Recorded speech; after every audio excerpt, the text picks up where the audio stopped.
Hello! సింపుల్‌గా అయిపోయే chicken pakodi ఈసారి మా స్టైల్‌లో చేసి చూడండి. దీనికోసం మేము పావు కేజీ బోన్‌లెస్ చికెన్‌ని శుభ్రంగా వాటర్‌తో క్లీన్ చేసుకొని ఒక బౌల్‌లోకి తీసుకున్నాం. అందులోకి చిటికెడు పసుపు, 3 స్పూన్ల కారం, 1.5 స్పూన్ల గరం మసాలా, 2 స్పూన్ల బియ్యపు పిండి, 2 స్పూన్ల శనగపిండి, 2 స్పూన్ల అల్లం వెల్లుల్లి పేస్టు, రుచికి తగినంత ఉప్పు వేసుకుని అరచెక్క నిమ్మరసం పిండి చేత్తో బాగా మిక్స్ చేసుకోవాలి. ఈ మసాలాలన్నీ చికెన్‌కి బాగా పట్టేలా మిక్స్ చేసుకుని 2 గంటలు చికెన్‌ని ఫ్రిడ్జ్‌లో పెట్టుకోవాలి. మీకు కుదిరితే ఓవర్ నైట్ పెట్టుకుంటే ఇంకా మంచిదే. ఇప్పుడు స్టవ్ ఆన్ చేసి కడాయి పెట్టుకుని ఆయిల్ వేసి ఆయిల్ వేడయ్యేలోపు 2 గంటలు ఫ్రిడ్జ్‌లో పెట్టిన చికెన్‌ని తీసుకుని మళ్ళీ చేత్తో ఒకసారి బాగా మిక్స్ చేసుకుని కాగిన నూనెలో ఈ చికెన్ ముక్కలు వేసుకుని బాగా ఫ్రై చేసుకోవడమే. అంతే, మన చికెన్ పకోడీ అయిపోయింది.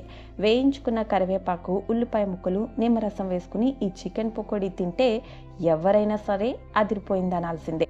మరి ఇంకెందుకు లేట్, ఎంతో క్రిస్పీగా ఉండే చికెన్ పకోడీని ఒకసారి ట్రై చేసేయండి. మన ఛానల్ని సబ్స్క్రైబ్ చేసుకోండి. బాయ్.